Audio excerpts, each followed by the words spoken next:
ವಿಧಾನಸೌಧದಲ್ಲಿ ರೈತರೊಬ್ಬರು ವಿಚಿತ್ರವಾಗಿ ಪ್ರತಿಭಟನೆಯನ್ನು ಮಾಡಿದ್ದಾರೆ.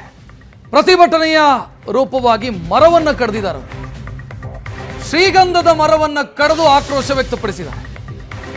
ವಿಧಾನಸೌಧದ ಮುಂಭಾಗ ನೆಟ್ಟಿದ್ದಂಥ ಮರವನ್ನ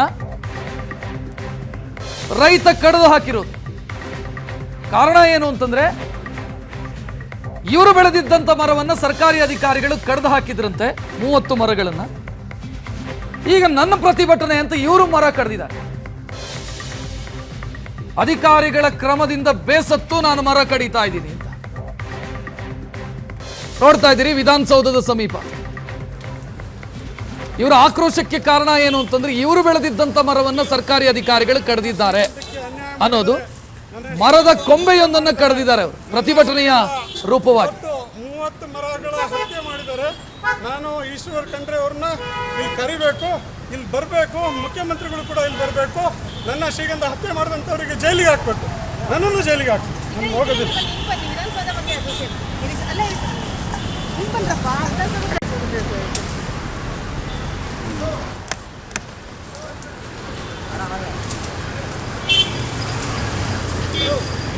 ನನ್ನ ಶ್ರೀಗಂಧಕ್ಕೆ ಅನ್ಯಾಯ ಮಾಡಿದ್ದಾರೆ, ನನ್ನ ಶ್ರೀಗಂಧವನ್ನು ಹತ್ಯೆ ಮಾಡಿದ್ದಾರೆ. ಶ್ರೀಗಂಧದ ಮರನ ಕಡಿಯೋದೇ ತಪ್ಪು, ಅಂಥದ್ರಲ್ಲಿ ವಿಧಾನಸೌಧದ ಮುಂಭಾಗದಲ್ಲಿರುವಂತಹ ಶ್ರೀಗಂಧದ ಮರವನ್ನೇ ಕಡಿದು ಇಲ್ಲೊಬ್ಬರು ವ್ಯಕ್ತಿ ಕೈನಲ್ಲಿ ಇಟ್ಕೊಂಡಿದ್ದಾರೆ. ಅದಕ್ಕೆ ಕಾರಣ ಏನು ಅಂತ ಕೇಳೋಣ ಬನ್ನಿ. ಸೊ ಇವರು ಈ ಒಂದು ಮರವನ್ನು ಕಡಿಲಿಕ್ಕೆ ಮುಖ್ಯವಾದಂಥ ಕಾರಣ ಏನು ಅಂತ ನೀವು ನೋಡ್ಬೋದು. ಯಾವ ರೀತಿಯಾಗಿ ಮರವನ್ನು ಕಡಿದಿದ್ದಾರೆ ಅಂತ. ಸಂಪೂರ್ಣವಾಗಿ ಮರವನ್ನು ಕಡಿದಿರ್ತಕ್ಕಂಥದ್ದು ರಾತ್ರಿ ಎಲ್ಲೋ ಬಂದು ಕಡಿದಿರೋದಲ್ಲ, ಹಾಡು ಹಗಲೇ ಬಂದು ಈ ಮರವನ್ನು ಕಡಿದಿದ್ದಾರೆ. ಕಡಿದಿದ್ದು ಅಲ್ಲದೆ ಕೈಯಲ್ಲಿ ಹಿಡ್ಕೊಂಡಿದ್ದಾರೆ. ಬನ್ನಿ ಸರ್, ಯಾವ ಕಾರಣಕ್ಕೆ ಈ ಮರವನ್ನು ಕಡಿದ್ರಿ ನೀವು? ನಿಮ್ಮ ಒಂದು ಆಗ್ರಹ ಏನು? ಅದು ಕೂಡ ವಿಧಾನಸೌಧದ ಮುಂಭಾಗದಲ್ಲೇ ಇದೆ. ಇದು ಅಪರಾಧ ಅಂತ ನಿಮ್ಗೆ ಗೊತ್ತಿಲ್ವಾ? ಅಪರಾಧ ಅಂತ ನನಗೂ ಗೊತ್ತು, ಅವರಿಗೂ ಗೊತ್ತು. ನಿನ್ನೆ ನನ್ನ ಮರ ಯಾಕೆ ಕಡಿದ್ರು ಅವರು? ನಿನ್ನೆ ನನ್ನ ಮರ ಕಡಿದಿದ್ದಕ್ಕೆ ಇವತ್ತು ಅವ್ರ ಮರ ಕಡಿತಾ ಇದ್ದೀನಿ. ಸಾಂಕೇತಿಕ ನಿಮ್ಮ ಮರ ಒಟ್ಟು ಎಷ್ಟು ಮರಗಳನ್ನು ಕಡಿದಿರುವಂತ ಉದ್ದೇಶ ಏನು? ನ್ಯಾಷನಲ್ ಹೈವೇಗೆ ಅಕ್ವೈರ್ ಆಗಿರೋಂಥ ಜಾಗ ತರೀಕೆರೆ ತಾಲೂಕು ಚಿಕ್ಕಮಗಳೂರು ಜಿಲ್ಲೆಯಲ್ಲಿ 3000 ಮರ ಇದೆ. 3000 ಮರದಲ್ಲಿ 30 ಮರ ಕಡಿದಿದ್ದಾರೆ. ನಾನು ಹೇಳಿದ್ದೀನಿ, ನಾವು ಉಚಿತವಾಗಿ ಕೊಡೋಕೆ ತಯಾರಿದ್ದೀವಿ, ನೀವು ದಯವಿಟ್ಟು ಮರ ಹತ್ಯೆ ಮಾಡಬೇಡಿ. ನೀವು ಕೆಲಸ ಮಾಡ್ಕೊಳ್ಳೋದಾದ್ರೆ ಉಚಿತ ಅಂತ ತಗೊಳ್ತಾ ಇದ್ದೀವಿ, ನಿಮ್ಮ ಉಚಿತ ಕೊಡೋದಕ್ಕೆ ನಮ್ಮದು ಒಂದು ಉಚಿತ ತಗೊಳ್ಳಿ. ಸೊ ತಗೊಂಡು ನಿಮ್ಮ ಭಾಗ್ಯ 5 ಭಾಗ್ಯದ ಜೊತೆಗೆ ನಮಗೆ 6ನೇ ಭಾಗ್ಯ ಈ ಥರ ಕೊಡಬೇಡಿ ಶ್ರೀಗಂಧ ಬೆಳೆಗಾರರಿಗೆ. ಅದರಿಂದ ತಾವು ದಯವಿಟ್ಟು ಅದನ್ನು ಬಿಡಿ, ನಾವು ನಮಗೆ ನ್ಯಾಯಯುತವಾದಂಥ ಪರಿಹಾರ ಕೊಡಿ, ಇಲ್ಲ ಅಂತ ಹೇಳಿದ್ರೆ ನಮ್ಮದು ಉಚಿತವಾಗಿ ತಗೊಳ್ಳಿ ಅಂತ ನಾನು. ಈ ಹಿಂದೆ ಮರಗಳ ವಿಚಾರವಾಗಿ ಎಷ್ಟು ಹಣವನ್ನು ಫಿಕ್ಸ್ ಮಾಡಿದ್ರು, ಅದಾದ ನಂತರ ಒಂದಷ್ಟು ಭ್ರಷ್ಟಾಚಾರ ಕೂಡ ನಡೀತು. ಹಾಗಾಗಿ ಹಣವನ್ನು ಅಂದರೆ ಏನು ಫಿಕ್ಸ್ ಮಾಡಿದ್ರು ಅದನ್ನು ಕಡಿಮೆ ಮಾಡಿದ್ರು ಅಂತ ಕೂಡ ಹೇಳ್ತಾ ಇದ್ದೀರಾ. ಸೊ ನಿಮ್ಮ ಆಗ್ರಹ ಏನು? 151 ಕೋಟಿ ಮಾಡಿದ್ರು. 151 ಕೋಟಿನ ತಗೊಂಡೋಗಿ 1,25,00,000 ಮಾಡಿದ್ದಾರೆ. ಏನು ನಮಗೇನು ಭಿಕ್ಷೆ ಕೊಡ್ತಾ ಇದ್ದೀರಿ ನಾವು? ಶ್ರೀಗಂಧ ಬೆಳೆಗಾರರು ತಾಳ್ಮೆ 30 ವರ್ಷ ಕಾಯಬೇಕು, ಒಂದು ಶ್ರೀಗಂಧ ಬರಬೇಕು ಅಂತ ಹೇಳಿದ್ರೆ ಅಷ್ಟು ತಾಳ್ಮೆ ಇದೆ ನಮಗೆ. ಇಷ್ಟು ಬೇಗ ಯಾಕೆ ತೆಗಿತಾ ಇದ್ದೀರಾ ನೀವು? ಅದಕ್ಕೆ ನ್ಯಾಯತ್ವದ ಪರಿಹಾರ ಕೊಡಿ.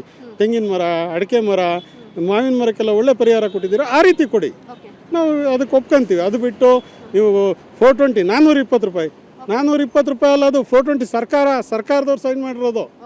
ಭ್ರಷ್ಟ ಅಧಿಕಾರಿಗಳಿಂದ ಲಂಚ ತಾಳತಕ್ಕಂಥ ನಮ್ಮ ಈಶ್ವರ ಖಂಡ್ರೆ ಸಾಹೇಬರು. ಒಟ್ಟು ಎಷ್ಟು ಮರ ಎಷ್ಟು ಖಾತೆದಾರದು ಹೋಗ್ತಾ ಇದೆ?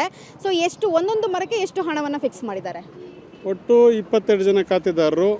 ಫಸ್ಟಿಗೆ 2,44,620 ರೂಪಾಯಿ ಫಿಕ್ಸ್ ಮಾಡಿದರು ನನಗೆ.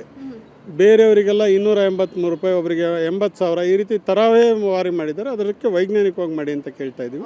ಸರ್, ಇನ್ನೊಂದೇನೆಂದರೆ ನೀವು ಮರ ಬೆಳೆಯೋರು, ರೈತರು, ನಿಮ್ಗೆ ಗೊತ್ತಿದೆ ಮರ ಬೆಳೆಸೋದಕ್ಕೆ ಎಷ್ಟು ಕಷ್ಟ ಅಂತಲೂ ಕೂಡ. ಹಾಗಿದ್ರೂ ಕೂಡ ಒಂದು ಮರವನ್ನು ಕಡಿಯುವಂಥದ್ದು ಎಷ್ಟು ಸರಿ ಅಂತಕ್ಕಂಥದ್ದು ಸರ್? ನಂದು 30 ಮರ ಕಡಿದಿದ್ದಾರಲ್ಲ, ಅವ್ರು ಯಾಕೆ ಕಡಿದ್ರು? ಅವ್ರ ಮೇಲೆ ಕಾನೂನು ಕ್ರಮ ತಗೊಳ್ಳಿ. ನಂದು 30 ಮರ ಯಾಕೆ ಕಡಿದ್ರು? ನಾನು ಹೇಳಿದ್ದೀನಿ, ಮರ ಹತ್ಯೆ ಮಾಡಬೇಡಿ, ವೈಜ್ಞಾನಿಕವಾಗಿ ಬೆಲೆ ಕೊಡಿ. ಇದು ನಿಮ್ಮ ಹೆಣ್ಮಗಳು ನಿಮ್ಮ ಹತ್ರ ಮಾತಾಡಬಾರ್ದು. ಮದುವೆ ಮಾಡಿಕೊಟ್ಟು ಗಂಡನ ಮನೆ ಕಳ್ಸೋಕ್ಕೂ ವ್ಯಭಿಚಾರ ಮಾಡೋಕ್ಕೆ ಅವ್ರು ವ್ಯಭಿಚಾರ ಮಾಡ್ತಾಯಿದ್ದಾರೆ. ನನ್ನ ಮಗಳ ಮೇಲೆ, ನನ್ನ ಹೆಂಡತಿ ಮೇಲೆ ವ್ಯಭಿಚಾರ ಮಾಡ್ದಂಗೆ ಆಗಿದೆ. ಆ ನೋವಿನಿಂದ ನಾನು ಮರ ಕಡಿದಿದ್ದೆ. ಸೊ ಇದು ಚಿಕ್ಕಮಗಳೂರು ಜಿಲ್ಲೆಯಿಂದ ಬಂದಿರುವಂಥ ವಿಶ್ವಕುಮಾರ್ ಅವರು ಹೇಳ್ತಾ ಇರೋದು. ಅವರ ಆಕ್ರೋಶಕ್ಕೆ ಏನು ಕಾರಣ ಅಂತ ಗೊತ್ತಾಯಿತು. ಸೊ ಮರವನ್ನು ಕಡಿದು ಇಲ್ಲೇ ಇಟ್ಕೊಂಡಿದ್ದಾರೆ.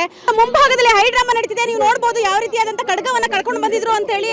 ಅದೇ ಒಂದು ಕತ್ತಿಯಿಂದ ಇವಾಗ ವಿಶ್ವಕುಮಾರ್ ಅವರು ಈ ಒಂದು ಮರವನ್ನು ಕಡ್ದಿರ್ತಕ್ಕಂಥದ್ದು. ಇವಾಗ ಪೊಲೀಸ್ನವರು ಅವ್ರನ್ನ ಅರೆಸ್ಟ್ ಮಾಡಿ ಕರ್ಕೊಂಡು ಹೋಗ್ತಾ ಇದ್ದಾರೆ. ಅವ್ರ ಹತ್ರ ಇದ್ದಂತಹ ಒಂದು ಕತ್ತಿಯನ್ನು ಕೂಡ ಪೊಲೀಸ್ನವರು ವಶಪಡಿಸ್ಕೊಂಡಿದ್ದಾರೆ. ಹೊಯ್ಸಳ ಜೀಪ್ನಲ್ಲಿ ಅವರನ್ನ ವಿಧಾನಸೌಧದ ಮುಂಭಾಗದಲ್ಲೇ ಇದೆಷ್ಟೆಲ್ಲ ಹೈಡ್ರಾಮಾ ನಡೆದಿರ್ತಕ್ಕಂಥದ್ದು. ವಿಧಾನಸೌಧದ ಬ್ಯಾಕ್ ಗೇಟ್, ಕೆಂಗಲ್ ಗೇಟ್ ಅಂತ ನಾವು ಏನು ಹೇಳ್ತೀವಿ, ಆ ಕೆಂಗಲ್ ಗೇಟ್ ಮುಂಭಾಗನೇ ಇಷ್ಟೆಲ್ಲ ಹೈಡ್ರಾಮಾ ನಡೆದಿರ್ತಕ್ಕಂಥದ್ದು. ಸೊ ನೇರವಾಗಿ ವಿಧಾನಸೌಧದ ಗೇಟಿಂದ ಬಂದರೆ ಅದೇ ಗೇಟ್ನಲ್ಲೇ ಇರ್ತಕ್ಕಂಥದ್ದು ಈ ಒಂದು ಶ್ರೀಗಂಧದ ಮರ ಅಂತ ಹೇಳ್ಬೋದು. ಸೊ ಶ್ರೀಗಂಧದ ಮರದ ತುಂಡುಗಳು ಕೂಡ ಇಲ್ಲೇ ಬಿದ್ದಿದೆ. ಇದೇ ಶ್ರೀಗಂಧದ ಮರವನ್ನು ಇವತ್ತು ರೈತ ಆಗಿರುವಂತಹ ವಿಶ್ವಕುಮಾರ್ ಬಂದು ಕರೆದಿರ್ತಕ್ಕಂಥದ್ದು. ಅವರನ್ನ ತಕ್ಷಣದಲ್ಲೇ ಪೊಲೀಸ್ನವರು ಅರೆಸ್ಟ್ ಕೂಡ ಮಾಡ್ಕೊಂಡು ಹೋಗಿರ್ತಕ್ಕಂಥದ್ದು. ಕ್ಯಾಮ್ರಾ ಪರ್ಸನ್ ದೀಪಕ್ ಜೊತೆ ರಕ್ಷಾ, ಏಷ್ಯಾನೆಟ್ ಸುವರ್ಣ ನ್ಯೂಸ್, ಬೆಂಗಳೂರು.